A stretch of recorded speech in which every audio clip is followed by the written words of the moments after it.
আজি আমাৰ BTCL-ৰ প্ৰথমখন বৈঠক বহিল। তাতে আননিমাছ উইদাউট কণ্টেষ্ট আমাৰ ত্ৰিদীপ দৈমাৰী ডাঙৰীয়াক আমি স্পীকাৰ হিচাপে বাছনি কৰি দিলোঁ।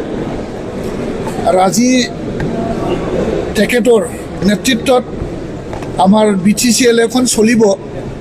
আমি আশা ৰাখিছোঁ তেখেতৰ যিটো নিৰপেক্ষ ভূমিকা, ৰাইজৰ অভাৱ অভিযোগ আৰু আমাৰ ৰাইজৰ আশা আকাংক্ষা লৈ সন্মানীয় MCLA-বিলাকে যি বিষয় লৈ আলোচনাত আনিব, সেই আলোচনাবিলাক যাতে স্পষ্টকৈ সকলোৱে যাতে নিৰপেক্ষভাৱে ভূমিকা লৈ পেলাই আমি ৰাইজৰ অভাৱ অভিযোগখন উত্থাপন কৰিব পাৰোঁ, তাৰে আমি আশা ৰাখিছোঁ আৰু আমি আশাবাদী।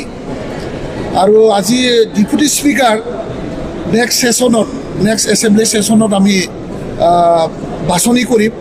আজি ডেপুটি স্পীকাৰটো ড্ৰপ হৈ থাকিল। ইয়াৰ পিছত আমাৰ যিটো MCLA-সকল আছে, আমাৰ সন্মানীয় MCLA-সকলক লৈ আমাৰ ডেপুটি চিফ ছাৰে প্ৰিন্সিপাল ছেক্ৰেটাৰী আৰু আমাৰ কিছু বিষয়াসকলক লৈ পেলাই যৌথভাৱে আমি আলোচনা কৰিলোঁ। সেই আলোচনাত আমি এটা স্পষ্ট এটা ৰেজলিউশ্যনত আহিব পাৰিছোঁ যে এইটোৱে হ'ল যে বৰ্তমানে যিমানবোৰ আমাৰ TCDC, TCLCC আৰু টাউন কমিটি আৰু আৰ্বান কমিটি যিবিলাক আছে, যিমানবোৰ কমিটি আছে, বৰ্ড বিষয় যিবোৰ আছে, এইবিলাক আজিৰ পৰা উইথড্ৰ কৰা হ'ল বা আজিৰ পৰা কেঞ্চেল কৰা হ'ব। আৰু স্পেচিয়েল আমাৰ যিসকল এক্সিকিউটিভ অফিচাৰসকল আছে, আমাৰ যেনিবা আৰ্বান ডেভেলপমেণ্টত বা টাউন কমিটিত যিসকলে এক্সিকিউটিভ অফিচাৰ হিচাপে কাৰ্যনিৰ্বাহ কৰি আছে, তেখেতসকলে ফুল দায়িত্বটো লৈ পেলাই কেইদিনমান নতুন কমিটি বা চেয়াৰমেন এপইণ্টমেণ্ট নোহোৱালৈকে বা নতুন কমিটি গঠন নোহোৱালৈকে আমাৰ অফিচাৰসকলে আমাৰ বৰ্ডবিলাক চাব।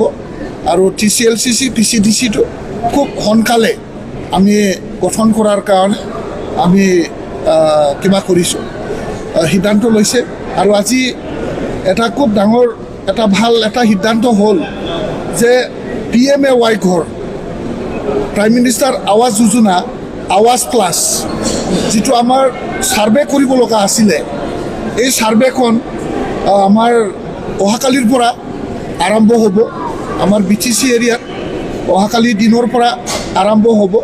সকলো TCDC-ত আমাৰ ৰাইজৰ ফালৰ পৰা আমাৰ যিসকল ছাৰ্ভেয়ৰসকলৰ লগত আমি ভলুণ্টাৰীলি আমি তেখেতসকলৰ লগত গাঁৱে গাঁৱে যাম আৰু বাকী আছে। এই ছাৰ্ভেখন আৰম্ভ হ'ব আৰু এইটো আমাৰ ষ্টেট লেভেল হিচাপে 13 তাৰিখটো লাষ্ট ডেট আছিল। খুব সম্ভৱ মানে 13 তাৰিখৰ ভিতৰত আমি ছাৰ্ভে সম্পূৰ্ণ কৰাটো সম্ভৱ নহ'ব। সেইটোকে আমাৰ মাননীয় শ্ৰী ভাগ্ৰামা মহিলাৰীদেৱে আজি মুখ্যমন্ত্ৰী ডক্টৰ হিমন্ত বিশ্ব শৰ্মা ছাৰৰ লগত যোগাযোগ ৰাখি ইয়াৰ এক্সটেনশ্যনৰ কাৰণে আমি মানে ট্ৰে কৰিম, যাতে আৰু 1 সপ্তাহমান আৰু এক্সটেনশ্যন পায়, যাতে সুন্দৰকৈ মানে যাতে ছাৰ্ভে কৰিব পাৰোঁ, যাতে কোনো ধৰণৰ ইয়াত আৰু ডুপ্লিকেচি নহয় আৰু কোনো ধৰণৰ যাতে ডুপ্লিকেচি কৰাৰ মানে কোনো সুবিধা নাথাকে। মানে সুন্দৰকৈ ছাৰ্ভে কৰাৰ পিছত আমি কম সময়ৰ ভিতৰতেই গভৰ্ণমেণ্ট অফ ইণ্ডিয়াৰ পৰা চেংচন কৰিম আৰু আমাৰ PMAY প্লাছ যিটো আৱাস প্লাছ, এই আৱাস প্লাছৰ কাম আমি একদম সোনকালে আৰম্ভ কৰিম। এইখিনি আজি আলোচনাত আমাৰ BTC হিচাপে ইনষ্ট্ৰাকশ্যন দিয়া হ'ল। আৰু বাকী যিবোৰ কৰণীয় কাম আছে, খুব কম সময়ৰ ভিতৰতে আমাৰ এক্সিকিউটিভ কাউন্সিলখন গঠন হ'ব।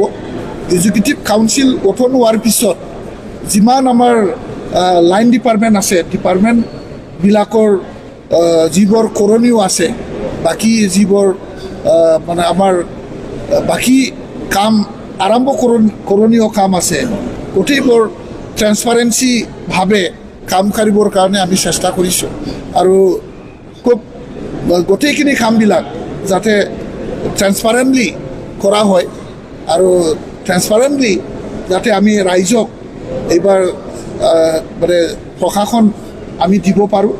আৰু আমাৰ যিবোৰ ছাৰ্ভে হ'ব, ইয়াত আমাৰ আগৰ চৰকাৰৰ নিচিনা আমি কোনো স্কিমক মানে পাৰ্টীকৰণ কৰা নহ'ব। ইয়াত পলিটিকেলাইজেশ্যন, ইয়াত কোনো ধৰণৰ ৰাজনৈতিক সন্ত্ৰাসবাদ ইয়াত কৰা নহ'ব। গৰীবটো গৰীবেই, আৰু ইয়াত পাৰ্টি লৈ পেলাই আমি কোনো ধৰণৰ বৈষম্য ভাৱ আৰু বৈষম্য কৰা নহ'ব। সকলোৱে গৰীবে গৰীব, ধনীয়ে ধনী, যিটো যোগ্য ক্ৰাইটেৰিয়া, যাৰ ক্ৰাইটেৰিয়া য'ত মিট হয় ক্ৰাইটেৰিয়া হিচাপে আৰু তেওঁলোকৰ মানে যোগ্যতা হিচাপে গোটেইবিলাক স্কিম ইমপ্লিমেণ্টেশ্যন কৰা হ'ব। তাত অযোগ্য ব্যক্তি যাতে কোনো ধৰণৰ নাপায়, তাৰ কাৰণে আমি যথেষ্ট নজৰ ৰাখিম আৰু আমাৰ ব্যুৰ'ক্ৰেটসকলক আমি তেনেকৈ গাইড কৰি যাম।